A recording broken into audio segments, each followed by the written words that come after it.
मेरी तरफ से मसीह यस्सु के लासानी ला तब्दील नाम में आपको सलाम पहुँचे।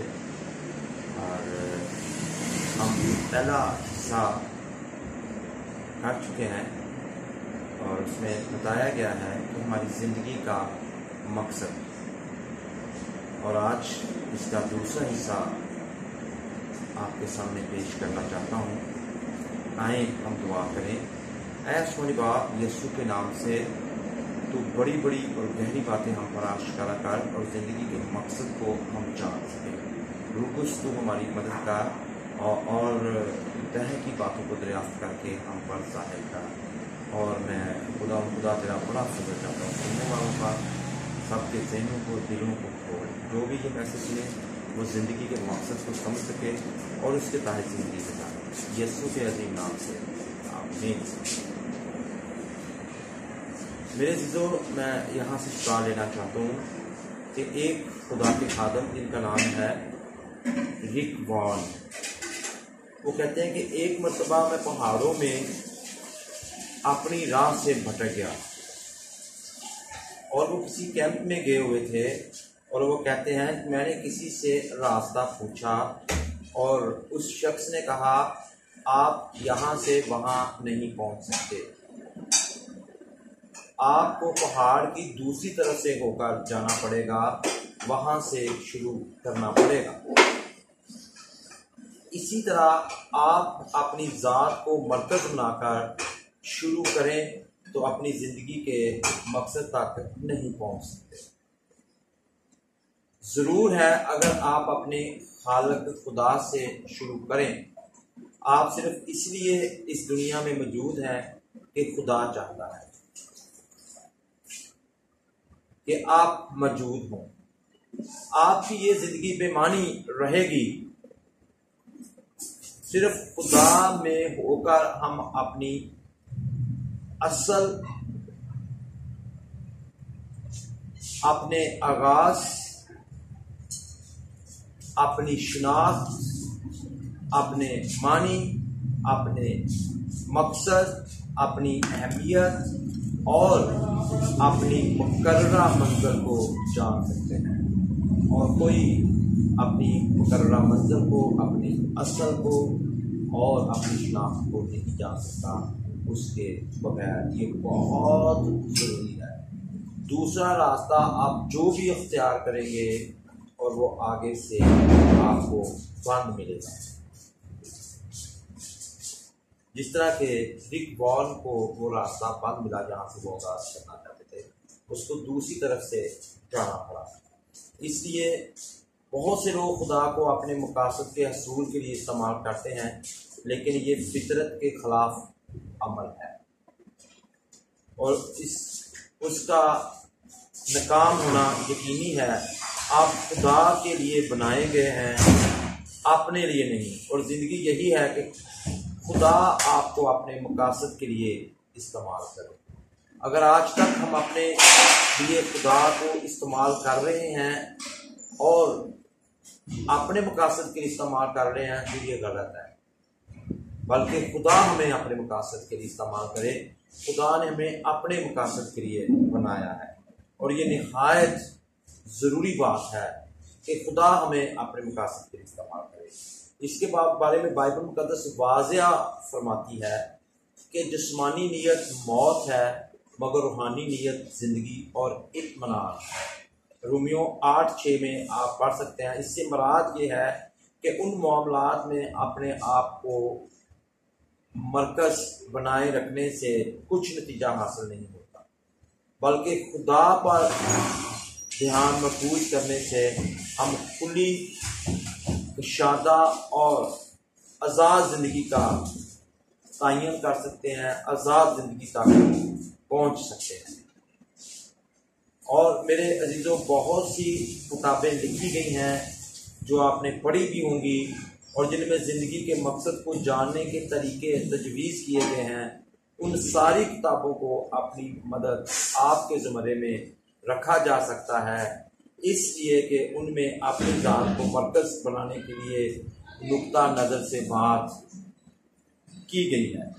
अपनी मदद आप वाली किताबें, यहाँ तक कि इस किस्म की मसीही किताबें भी अपनी ज़िंदगी के मकसद को तलाश करने के एक जैसे इक़दाम पेश करती हैं।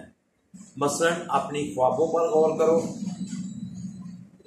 इस पर गौर करो, अपने इक़्तिदार की वाज़ेह तौर पर निशानदेही करो, अहदाफ और नस्ब लेन मुतय्यन करो, मालूम करो कि आप कौन सा काम बेहतर तौर से कर सकते हो, बुलंद नजरी से काम लें, इसे हासिल करने में लग जाएं, असूलों कवायद की पाबंदी करो, यकीन रखो कि अपने नस्ब लेन हासिल कर सकते हो, दूसरों के साथ को शामिल करो, हिम्मत ना हारो, कोशिश करना ना छोड़ो। बेशक इन तजावीज़ से कुछ बड़ी कामयाबी हासिल होती है। आप दिल लगाएं तो अपनी मंजिल पर पहुंचने और अपने हदफ हासिल करने में कामयाब हो जाएंगे। मेरे अजीजों, कामयाब होना और ज़िंदगी के मकसद को पूरा करना दो मुख्तलिफ मसाइल। मुमकिन है कि आप अपने सारे ज़ाती अहदाफ और मकासद हासिल कर लें और मेरे अजीजों दुनियावी मेयार के मुताबिक आला दर्जे के कामयाब शख्स हों, मगर उन मकासद को जो खुदा ने आपके लिए रखे हैं वो 100 मील दूर हों, जिनके लिए खुदा ने आपको पैदा किया है। आपको अपनी मदद, आपकी तरह मशरूं की निस्बत कोई बढ़तर चीज़ दरकार है। बाइबल मुकद्दस फरमाती है और बाइबल मुकद्दस ने हमें ये फैसला भी दे दिया है कि जो कोई अपनी जान बचाना चाहे उसे खोएगा और जो कोई मेरी खातर अपनी जान खोएगा उसे पाएगा। मत्ती 16:25 आयत। मतलब ये है कि अपनी मदद आप दरअसल कोई मदद नहीं होती। अपने आप को, अपनी हकीकी ज़ात को पा लेने का रास्ता अपने आप को कुर्बान करने में है। अगर आप अपनी हकीकी मंजिल तक, हकीकी ज़ात को पाना चाहते हैं, हकीकी रास्ते को पाना चाहते हैं, तो यीशु मसीह ने इसके लिए हमें बताया है कि अपने आप को कुर्बान करें। हो सकता है दुनियावी नुक्ता नज़र से आप बहुत महफूज और खुशहाल हों, मगर खुदा की नज़र में हलाक हो रहे।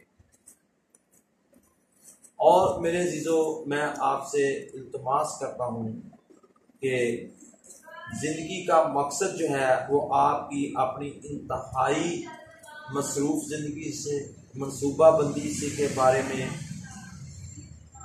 सिखाएगा कि आप अपनी कामों में से आप अपनी मसरूफियत को थोड़ा सा कम करें और यूं तवज्जो दें उन कामों पर जो आप तवज्जो मरकूज करते रहे हैं और जो वाकई निहायत अहम है, जो हमारा आज का मौजू है कि ज़िंदगी के मकसद को हम जान सकें।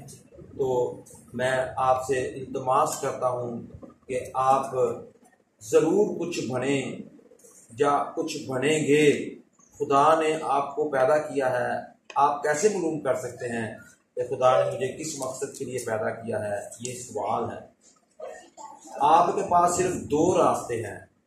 नंबर 1, क्यासराई।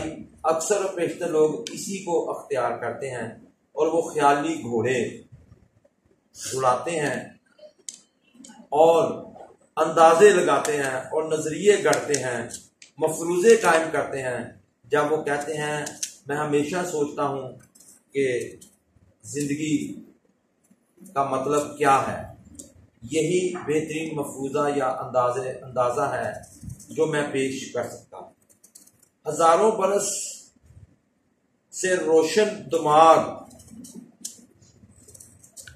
ज़ेर फ़लसफ़ी ज़िंदगी के मकसद पर बहस और क़यास आराइयाँ करते आए हैं।